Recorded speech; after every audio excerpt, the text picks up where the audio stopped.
नमस्कार साथियों, मैं गोविंद मालविया आपका हार्दिक स्वागत करता हूं। कुछ साथी इस सीरीज के अंदर नए जुड़े हैं, उनके लिए मैं स्पेशली बता दूं कि हम भारत के इतिहास का काफ़ी बारीकी से अध्ययन कर रहे हैं, हर कंपटीशन के लिहाज से। आपने इस वीडियो सीरीज के अंदर प्लेलिस्ट में जाकर देख सकते हैं, हमने एक एक बारीकी देखी है भारतीय इतिहास की। प्राचीन भारत हमने पूरा पढ़ा है और प्राचीन भारत के बाद में हमने लास्ट वीडियो सीरीज के अंदर जो है वह गुलाम वंश के बारे में चर्चा की थी। आज हम चर्चा करेंगे खिलजी वंश के बारे में।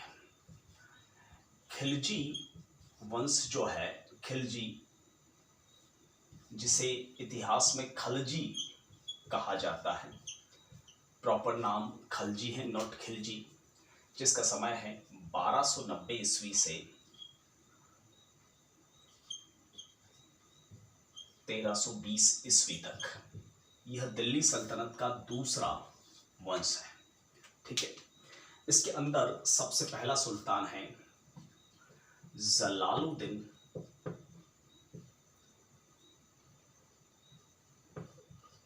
फिरोज खिलजी। समय है 1290 से 1296। उसके बाद सुल्तान है अलाउद्दीन गुरशफ खिलजी, जिसे आप अलाउद्दीन खिलजी नाम से ज़्यादा जानते हो। 1296 से 1316 के बीच में है। उसके बाद मुबारकुद्दीन खिलजी, जो 1316 से 1320 के बीच में है। फिर उमर खिलजी, जो 1320 में है। ये संस्थापक सुल्तान है और ये अंतिम सुल्तान है खिलजी वंश में। ठीक है, एक बार आप चाहे तो इसका स्क्रीनशॉट ले सकते हैं। फिर मैं जलालुद्दीन फिरोज खिलजी के बारे में थोड़ी सी चर्चा कर लेता हूं आपके सामने। देखिए, जलालुद्दीन फिरोज खिलजी जो है खिलजी वंश का पहला सुल्तान है।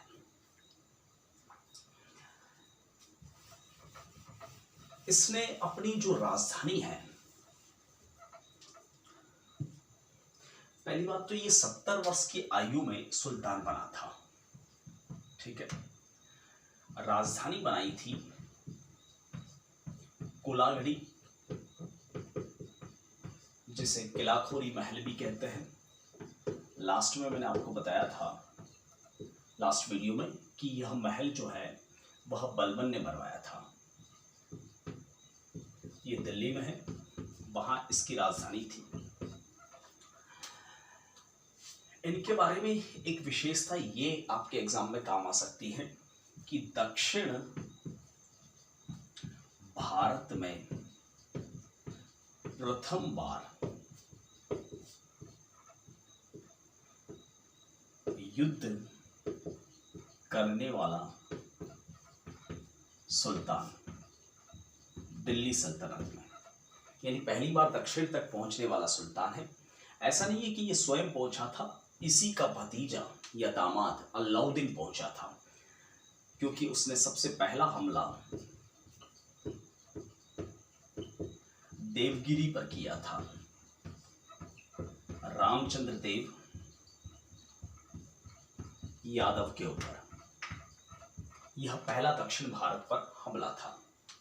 ठीक है, अक्सर ये हमले करता था स्वयं, लेकिन हर हमले में इसे नाकामयाबी हासिल होती थी और मैक्सिमम हमलों में ये शब्द इस्तेमाल करता था कि ऐसे 10 किलो को तो मैं मुसलमान की दाढ़ी के बाल बराबर नहीं समझता। रणथंबोर के बारे में भी इसने एक डायलॉग दिया था, ऐसा का ऐसा।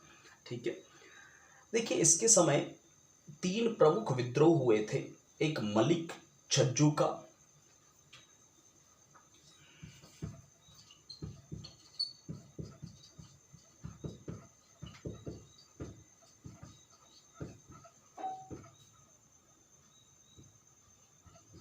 और एक सिद्धि मौला का विद्रोह।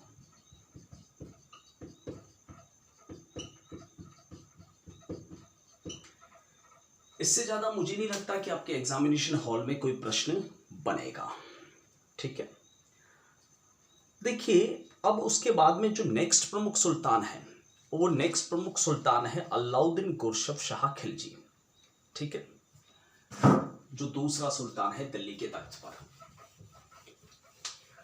इस वीडियो में उसका एक हम राजनीतिक जीवन देखेंगे, ये महत्वपूर्ण सुल्तान है। उसके बाद में अलाउद्दीन खिलजी की ज़्यादा डिटेल है, इस कारण से हम अगले वीडियो में अलाउद्दीन की राजस्व व्यवस्था देखेंगे।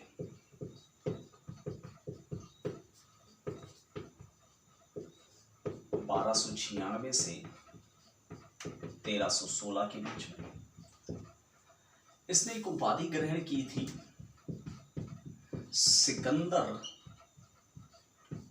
उद साम की, यानी दूसरा सिकंदर भी कहते हैं इसको। इसने कड़ा में अपने ससुर, जो इसके चाचा भी होते हैं, जलालुद्दीन खिलजी की हत्या की थी। कड़ा वर्तमान उत्तर प्रदेश में है, वहां पर इसकी हत्या करवाई थी बख्तियारुद्दीन नामक इसके एक साथी द्वारा। ठीक है, अलाउद्दीन के कुछ अगर मैं युद्धों का जिक्र करूं, अपन पूरी कहानी समझेंगे इनके शासनकाल की। अलाउद्दीन के प्रमुख युद्धों की अगर मैं बात करूं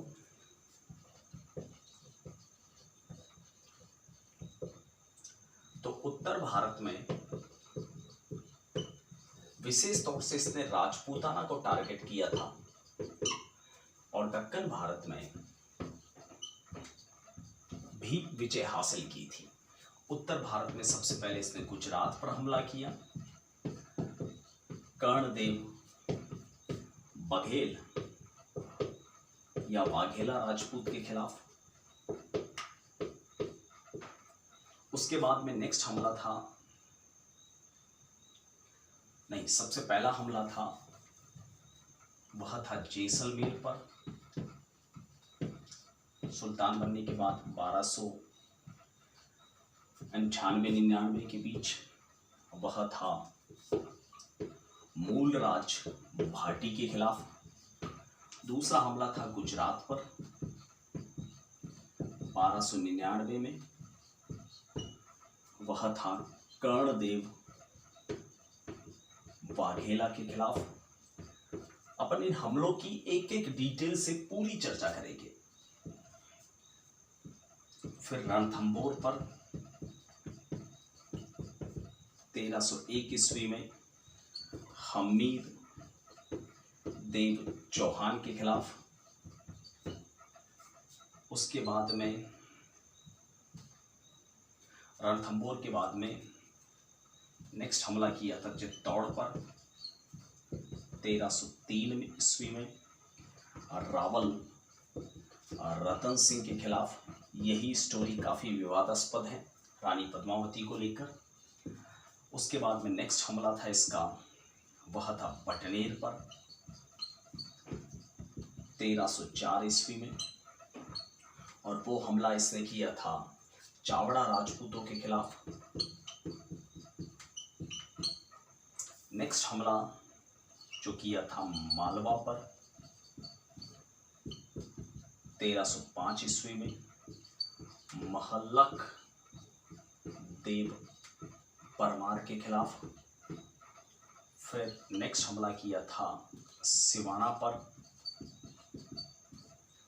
1308 ईस्वी में सोम और सातल या शीतल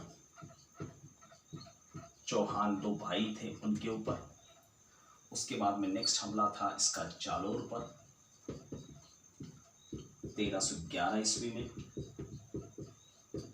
कानड़ दे सोनगरा के खिलाफ। ये उत्तर भारत के अलाउद्दीन के कुछ हमले थे। देखिए जैसलमेर में इसका जो सेनापति था, जिसने हमला किया था, जिसका नाम था निज़ाम आइन उल मुल्क मुल्तानी,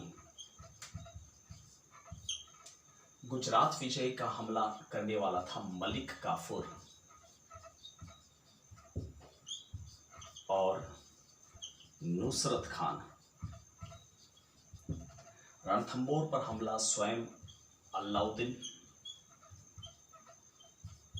और उसका सेनापति उलुग खान। चित्तौड़ पर हमला स्वयं अलाउद्दीन और उसका पुत्र खिज़्र खान। बटनेर पर हमला वही आइन उल मुल्क मुल्तानी द्वारा। मालवा पर हमला नुसरत खान और साथ में था उलुग खान। सिवाना पर हमला कमलुद्दीन गुर्ग, जो कि अलाउद्दीन का सेनापति था। जालोर पर हमला स्वयं अलाउद्दीन और उसका सेनापति शम्स खान। देखिए जैसलमेर पर हमला करके उसने कोई दुर्ग का नाम परिवर्तन नहीं किया था। जैसलमेर पर, गुजरात पर भी कोई नाम परिवर्तन नहीं किया था। रणथंबोर पर भी कोई नाम परिवर्तन नहीं किया था। चित्तौड़ का नाम रखा था खिज़राबाद। आपने बहुत पढ़ा होगा राजस्थान की हिस्ट्री में। भटनेर का नाम रखा था आदिलाबाद, ये आपने शायद नहीं पढ़ा होगा। मालवा का नाम रखा था सुल्तानाबाद। सिवाना का रखा था खेराबाद और जालोर का रखा था जलालाबाद। हम एक एक डिटेल देखेंगे इनकी बारीकी से। आप चाहे तो अब तक का स्क्रीनशॉट ले सकते हैं आसानी से। ये हैं उत्तर भारत के अलाउद्दीन के हमले। अब देखते हैं दक्षिण भारत में इसके हमले।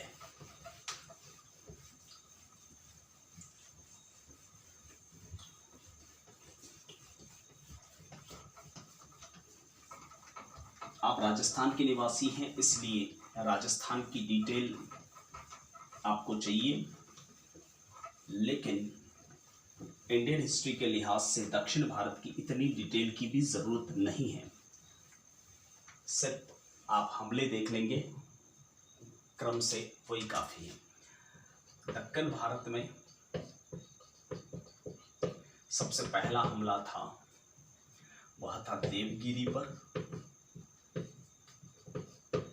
फिर तेलंगाना पर, फिर होयसल, फिर मदुरै पर और फिर देवगिरी पर।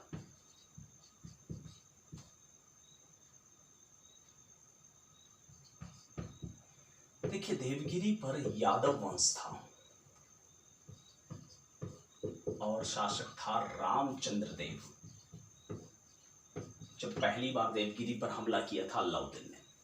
तेलंगाना में जो था काकतीय वंश, जहां का शासक था प्रतापरुद्र देव। होयसल में जो था द्वार समुद्र, जहां का शासक था हरिहरन देव।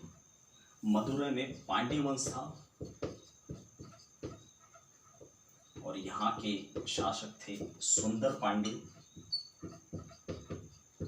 और वीर पांड्य। देवगिरी में रामचंद्र देव का ही पुत्र शंकर देव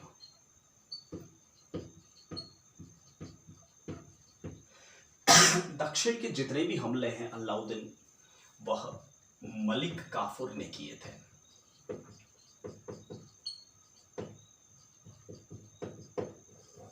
और मैं आपको बता दूं, देवगिरी में रामचंद्र देव के समय काफी लूट मचाई थी इसने। प्रताप रुद्र देव ने तो स्वयं की जान छुड़ाने के लिए, मलिक काफूर से अपनी जान छुड़ाने के लिए एक सोने की जंजीर, सोने का पिंजरा दिया था, ताकि अलाउद्दीन को लगे कि पहले से ये हार मान रहा है। और प्रसिद्ध कोहिनूर का हीरा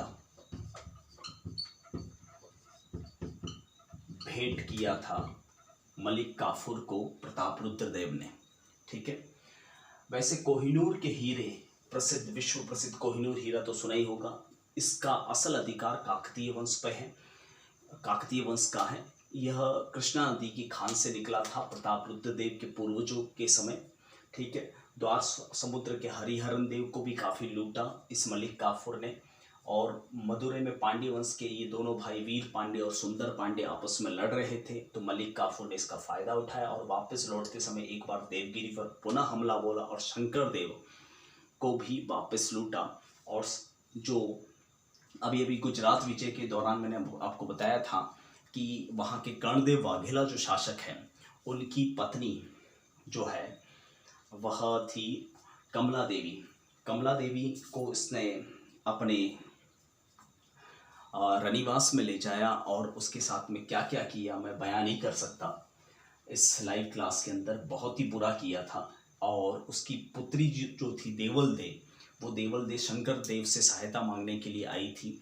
और बहुत सारे लोग क्या क्या सोचते हैं, उसी देवल दे को, जो गुजरात की राजकुमारी थी, वह कर्णदेव वाघेला की पुत्री थी, उसको रणथंभौर में टिका देते हैं और हमीर की पुत्री बता के उसको जल जौहर में बिठा देते हैं। मैं आपको बता दूं, कर्णदेव वाघेला की पुत्री थी देवल दे, जो भाग कर इसी शंकर देव की सहायता मांगने के लिए आई थी। और शंकर देव के ऊपर जब आक्रमण हुआ तो यहाँ पर देवल दे ने देवगिरी में जल जौहर किया है।